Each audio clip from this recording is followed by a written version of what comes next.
संपूर्ण घराची deep cleaning केल्यानंतर सगळ्यात शेवटचा नंबर होता तर तो म्हणजे किचनचा. आता किचन क्लीन करायचं म्हणजे काही सोपं काम नाही आहे. ते आपल्याला दिसताना जितकं साधं सिंपल दिसतं ना तितकंच ते काम खूप जास्त अवघड आहे. म्हणून किचन क्लीन करण्याचं काम जे आहे तर ते मी सगळ्यात शेवटी ठेवलेलं होतं.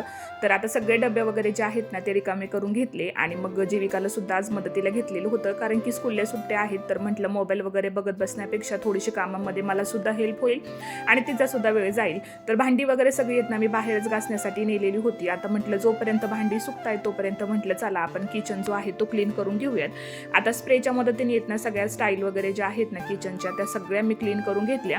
दुपारी जेवण वगैरे केलं आणि जेवढी काही थोडीफार भांडी राहिलेली होती ती सुद्धा सगळी घासून वगैरे घेतली. आता किचन क्लीन करायचं म्हटलं ना तर दिवसाचे कधी रात्र होते काही समजत नाही. सगळं किचन आवरता आवरता अगदी संध्याकाळ झालेली होती.